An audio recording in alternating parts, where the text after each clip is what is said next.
जो चाहे वो काली माता सिद्ध कर लेता है, जो चाहे सो दुर्गा जी को सिद्ध कर लेता है, जो चाहे सो हनुमान जी को कर लेता है, जो चाहे सो हाथी महाराज को कर लेता है, जो चाहे सो पंडू का सगर बन जाता है, और जो चाहे पंडू का को पिताजी बन जाता है। परीक्षण होना चाहिए, चाहे वो पंडू का सरकार हो, चाहे भारतवर्ष का कोई भी सरकार हो। यदि आप पराशक्ति के ऊपर कोई काम कर रहे हैं तो उस पर शासन प्रशासन की खुफिया एजेंसी को, तो पर्चा जितने लोग बना रहे हैं, पहली बात तो मैंने देखा नहीं किसी को,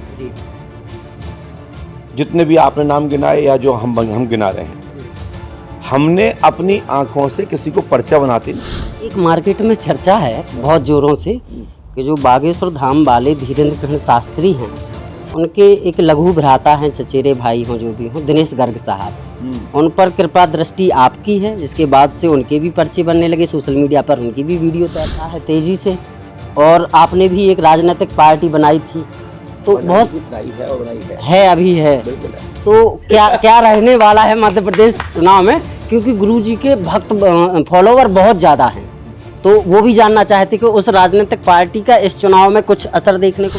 अभी तक आप लोगों ने बुंदेली वार्ता पे बहुत सारे पॉलिटिशियंस के, विधायक, सांसद और मंत्रियों के इंटरव्यू देखे हुए हैं, लेकिन आज पहली बार आप देखो इंटरव्यू पंडोखर सरकार के कृपा पात्र गुरुशरण जी महाराज हमारे संगे हैं, इनसे चर्चा करें और 2-4 सेशन की लाने कछु बातें पूछें। गुरुजी बहुत लंबी लंबी कतार लगत का क्या अपने सेशन की लाने, छोटो से इंटरव्यू में छोटी सी चर्चा। देखिए, सबसे पहले बुंदेली वार्ता के सभी दर्शक गणों को पंडोखर धाम की पीठ की ओर से बहुत बहुत साधुवाद, आशीर्वाद है। आपका चैनल एक विश्वसनीय दिशा में स्थापित हो, ऐसा मैं आशा करता हूं, और आपके सभी दर्शकगण आपके समाचार पर गौरवान्वित हों।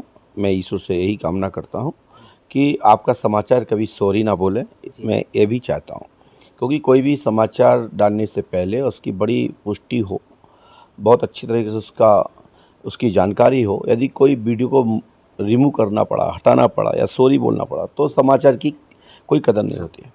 और बुंदेली वार्ता के सभी दर्शकगणों को यही कहेंगे कि बुंदेलखंड कहते हैं ना, 100 सुनार का 1 लोहार का, है ना। तो बुंदेली जो महापुरुष गण हैं, जो यहाँ की जितनी भी सभ्यता है, जो भी भारतीय संस्कृति के अंदर सनातन की व्यवस्था है, जो भी क्षेत्रीय भाषा है, बुंदेली भाषा सभी लोग पसंद करते हैं। और अपनी वार्ता में अनेक लोगों की वार्ता को समाहित करते हुए समाधान की दिशा में पंडोखर सरकार मार्गदर्शन करते हैं। दैहिक, दैविक, भौतिक, ताप आदि संकट जो भी निवारण किया जा सकता है वो किया जा सकता है। शेष जिसका समाधान के लिए मार्गदर्शन किया जा सकता है, उस पर मार्गदर्शन किया जाता है। प्रश्न का उत्तर देना हमारा कर्म और कर्तव्य है, और प्रश्न ही मेरा आहार है। मैं तो ये कहूँगा, प्रश्न आप करेंगे तो उत्तर अवश्य दूंगा, और शेष कर्म करने पर ही सफलता प्राप्त होती है। गुरुजी, एक नई चुनौती सामने आ रही है, जो भी जितने भी संत महात्मा हैं या सनातन प्रेमी हैं और सनातन का ध्वज जो लोग लहरा रहे हैं, उनके सामने एक चुनौती है, क्योंकि 2 नाम पूरा बुंदेलखंड जानता है, पूरा देश जानने लगा है, एक आपका, एक बागेश्वर धाम के धीरेन्द्र कृष्ण शास्त्री का। लेकिन जो नए नए हैं लोग, जो अच्छा काम कर रहे हैं, देख भी रहे हैं और इसी पद्धति पे चल रहे हैं, उनके बारे में जैसे ही कोई बात आती है तो लोग सीधा कमेंट करना शुरू कर देते हैं कि एक और नई दुकान खुल गई है। तो उन लोगों के लिए एक बड़ी चुनौती सामने आ रही है। यदि 2 लोग ठीक हैं तो बाकी लोग भी ठीक होने चाहिए, यदि 2 लोग वो ठीक नहीं हैं तो फिर बाकी लोग भी ठीक नहीं हैं। ऐसे इनकी चुनौतियों को आप कैसे कहेंगे, कैसे हैंडल हो? देखिए, ये ऋषि प्रधान देश है जी। ये ऋषि परंपरा से भारत भूमि जानी जाती है। ऋषि प्रधान के साथ साथ कृषि प्रधान देश भी है। जी। संसार का नियम ही है, चलती के नाम गाड़ी है, जिसकी चल बैठी उसकी चल बैठी। अब रहा सवाल पंडोखर सरकार या नाथेश्वर सरकार या ब्रह्मेश्वर सरकार या और भी सरकार, बुंदेलखंड में भी 505 सरकारों का सोशल मीडिया पर 505 लोग पर्चे लिखने वाले हो गए। जी। जब हम 100 में अपनी बात करता हूँ, किसी पे तो बात ही नहीं कहूँगा इस विषय को लेकर के। जब हम खुद गुरुजी 1990 में बने, जी। तो मात्र इस भारत भूमि में मात्र पर्चे बनने के 2 ही स्थान थे, या तो परम पूज्य सदगुरुदेव भगवान श्री हाथीवान महाराज बरहा से निकली हुए शिष्यगण, या आगरा में आगरा में एक स्थान था, वहाँ चोरी बताई जाती थी। जी किसी की भैंस चली जाए, किसी के जेवर चला जाए, किसी पशु चले जाए, तो वो ये बताते थे कि आपकी भैंस कहाँ गई, आपके पशु कहाँ गए, आपके जेवर कहाँ चला गया, किसने लिया। सिल्टी पे एक स्लिट खरूस है और उससे लिखते थे। लेकिन पर्चा बनाने की विधि बरहा धाम में परम पूज्य पाद सदगुरु देवान श्री हाथीवान महाराज के यहाँ से चली। अब तो पर्चा जितने लोग बना रहे हैं, पहली बात तो मैंने देखा नहीं किसी को, जी जितने भी आपने नाम गिनाए या जो हम गिना रहे हैं, जी हमने अपनी आंखों से किसी को पर्चा बनाते नहीं देखा। सोशल मीडिया पे देखा जा रहा है, सुना जा रहा है, नाथेश्वर भी पर्चा बना रहे हैं, ब्रह्मेश्वर भी पर्चा बना रहे हैं, लहरन सरकार पर्चा बना रहे हैं, और भी तमाम सरकारें हैं, सब पर्चा बना रहे हैं। लेकिन पर्चा बना रहे हैं, इसमें कोई टेंशन नहीं है, मुझे कोई अचंभा नहीं लगता। जी इसलिए लगता क्योंकि ये ऋषि प्रधान देश है, संतों की कृपा है, विद्या है, अर्जित कर लोगे वो प्राप्त हो जाएगी। लेकिन पर्चा बन कैसा रहा है, इसकी जिम्मेदारी आप लोग सोशल मीडिया के सभी प्लेटफॉर्मों की जिम्मेदारी बनती है, और सभी इलेक्ट्रॉनिक मीडिया के और प्रिंट मीडिया की जिम्मेदारी बनती है, शासन प्रशासन की जिम्मेदारी बनती है कि आप अंधविश्वास को बढ़ावा देंगे तो निश्चित ही कि आप, आपकी नाती पोते संती सभी एक ना एक दिन सबको फंसना है और सब बर्बाद हो जाएंगे। इसलिए मेरा कहने का तात्पर्य यह है कि परीक्षण होना चाहिए, चाहे वो पंडों का सरकार हो, चाहे भारतवर्ष का कोई भी सरकार हो।